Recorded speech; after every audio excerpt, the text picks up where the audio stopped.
All right, ready? Mhm. Okay. Welcome to the We Get Real AF podcast, everyone. I'm Vanessa Alava.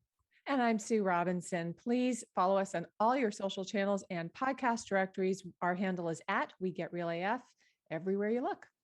Yes.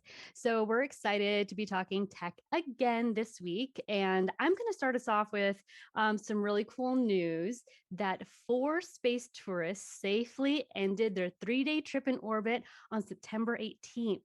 They landed in the Atlantic off of the Florida coast, and the trip was conducted by Elon Musk aerospace company SpaceX. It was the first all amateur crew to circle around the world without an astronaut, a pro astronaut. So the capsule reached an altitude of 363 miles, just surpassing the International Space Station by 100 miles. And aside from a little, hiccup with a toilet fan and a bad temperature sensor in an engine, the flight went really, really well. So there were several different people. There was an entrepreneur who was also an accomplished pilot, aimed to raise money for St. Jude's Children's Research Hospital. He donated 100 million himself. He also had a lottery for the other 4 seats. So he had a few different people joining him, different age ranges. We had a 29-year-old, a 42-year-old, 51-year-old. But we also had somebody who nearly died of bone cancer a few years ago who was part of this crew. So that was really, really exciting. And they got to do a lot of cool things. Like, I don't know, they spoke with Bono and Tom Cruise while they were in orbit and watched Spaceballs on the way back down. So all in all, it was really great. And SpaceX senior director, and I don't have his name here. My goodness, I apologize. But the senior director of SpaceX says that he expects 6 private flights a year between astronaut launches at NASA. And 4 SpaceX flights are already booked from paying customers, and 55 million a piece for those tickets if anybody's interested. So yeah, here we are. We're seeing it. People are Here we going to are. space. Yeah, absolutely. And actually, the young woman who's the cancer survivor is the first person in space with a prosthetic as well. Yep. So really a lot of firsts, really exciting time. And I think the future trips that they're offering to folks will be 3 to 5 days, similar to this one was. This was a 3-day excursion. If you don't have that much time, you can still book flights on Blue Origin or Virgin Galactic. And I think they're going to be offering space tourist flights for shorter durations. So I don't know if their price point will be any more affordable, but But if you have that eventually, 55 mil laying around, right, and a little extra time over the weekend, you want to go float out in outer space, go for it. what a Cool. time to be alive. Yes, that was exciting.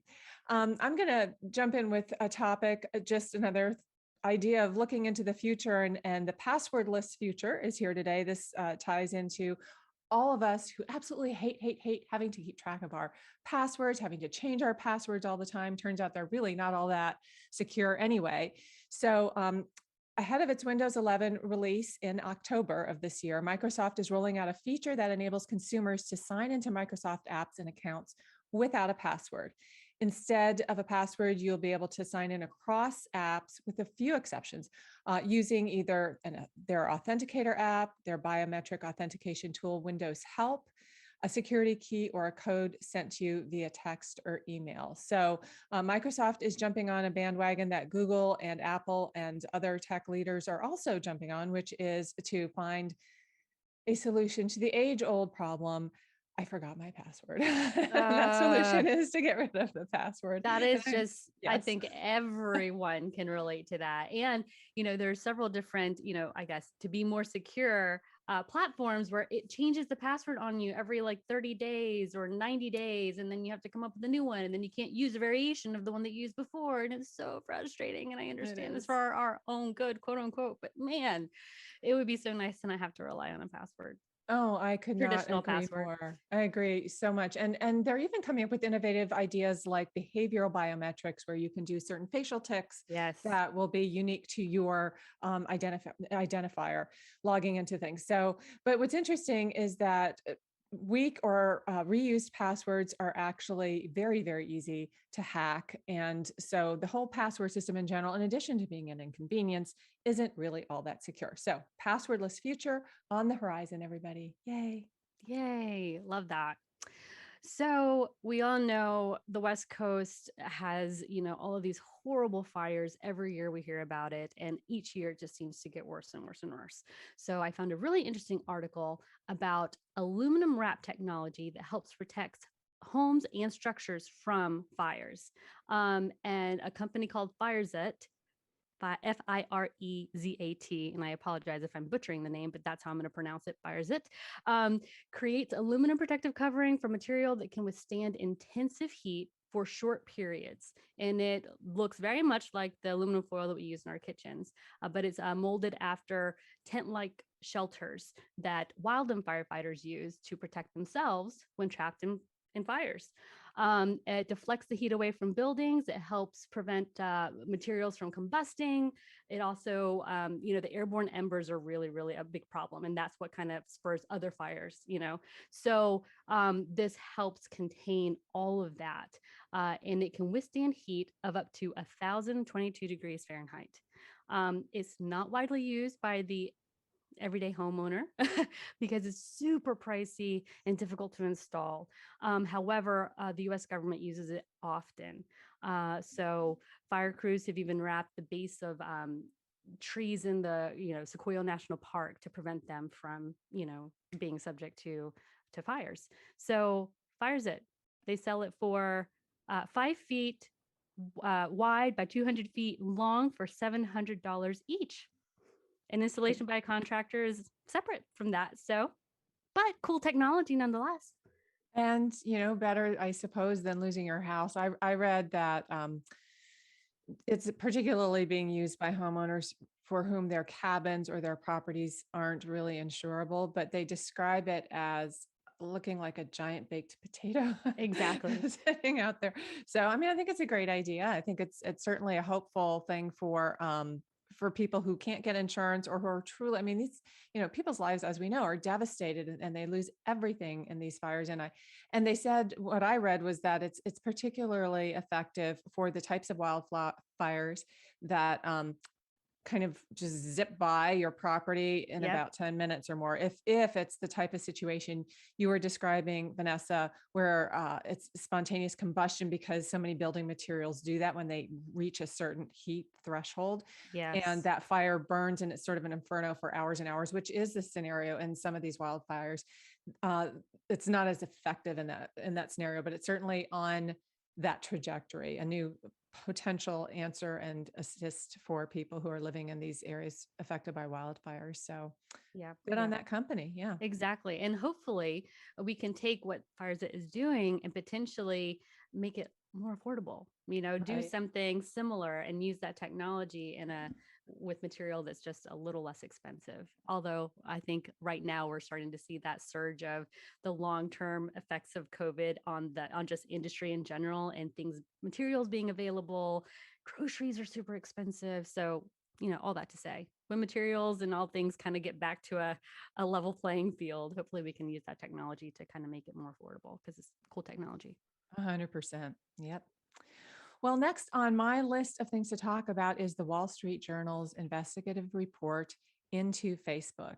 And I don't know if you've had an opportunity to read this. It's quite the expose, apparently, and a lot of the information that they got. And I won't try to unpack it all today. We can talk about this in future tech talks as well. But apparently, there were some whistleblowers inside of Facebook who showed that there are things that the company is doing that maybe we all had that spidey sense were not completely on the up and up, but there's some pretty shocking documents that are showing the company knows about things like, for example, when a Facebook employee finds out about a drug trafficking cartel that's recruiting members on its platform, that has been reported to the proper chain of command within Facebook and not always have been acted on, and things like that. So, but the particular critique that the Wall Street Journal unveiled in one of its reports in this investigative series that I wanted to address today was that there was an internal research team within Facebook that between 2019 and 2021 acknowledged through lots of research that we make body image issues worse for 1 in 3 teenage girls. And they do this because of the Instagram platform. And there's so much to unpack here. As we know, Instagram is owned by Facebook, and it is a photo first platform. So Facebook has, Mark Zuckerberg has, been subpoenaed by Congress to talk about practices within the company. And one of the things that Facebook has always maintained is that, on our Instagram platform, we're really not having a negative effect, or not a measurable negative effect on the mental health of the teenagers who use our platform. And it turns out that they had an internal study done that was a pretty thorough study that showed that they know that they are having that kind of effect on the mental health of young people, and particularly teenage girls. So there's just so many different layers to this, because Facebook is not a government.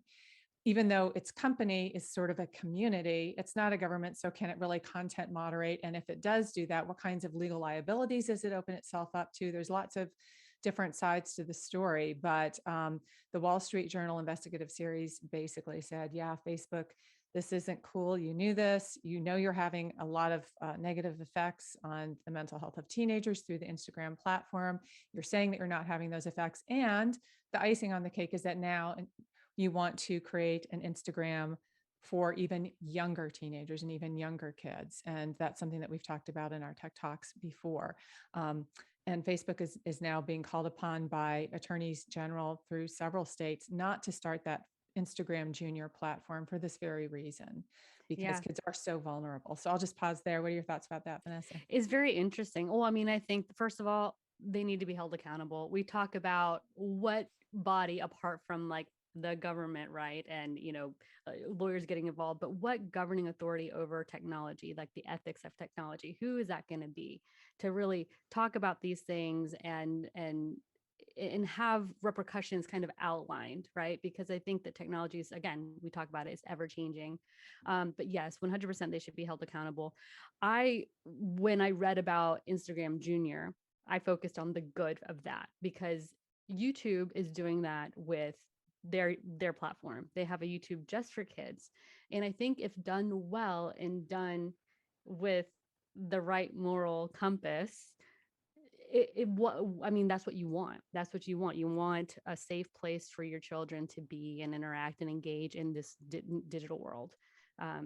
However, there are things like this that come up that you're like, what can I do to protect my children in all ways possible, especially their mental health? And of course, we know that these images that these young people are seeing does affect how they feel about themselves, how they view others, etc. So it's just scary times. And it's unfortunate that, a company, and it happens across industries, not just tech, but when companies portray themselves to be one thing and they're not, there's something else happening behind the curtain. I think that that's the key. And I was actually talking to my husband about this morning. He's an attorney, and he was saying, well, if Facebook takes on the responsibility of moderating all of the content on their platform, then if one thing slips through the cracks and one young person, does something tragic, they won't be in business very long, because it is a business first and foremost. And his analogy I thought was really interesting, because he said, it's sort of, because it is a community, it's sort of like saying, and we were driving down the highways of South Carolina when he said this, he said, we're on this highway right now. If we got into an accident, we couldn't sue the state of South Carolina for allowing a bad driver on the highway to hit us. Mm-hmm. And that's kind of an analogy to the position that Facebook is in, you could argue, because they have this community, and how do they vet every single thing that goes into that community? However, having said that, the argument is also that the kids who aren't already on Facebook and on Instagram because they're too young they're not expanding their market. Those kids are already not on social media, and maybe they don't need to be. Maybe a place does not need to be created where these kinds of vulnerabilities can be exposed. Mm-hmm. So lots to unpack there. We are going to have some future episodes of the podcast where we're talking with a parenting expert about mental health and social media, and particularly as it pertains to girls. So definitely stay tuned for that, everybody, because this is an important conversation we need to be having as parents. Absolutely. I can't wait. I can't wait to dig into that. Last one for me, and just a quick little, it's exciting news, I think, but Walmart is testing self-driving delivery service powered by AI. And it's a partnership between Walmart, Ford, and Argo AI. They are going to be potentially bringing self-driving car deliveries to Miami, Washington, D.C., and Austin as soon as the next few months. And then eventually we'll be rolling it out if all goes well. But basically, we've seen the demand for delivery because of the pandemic.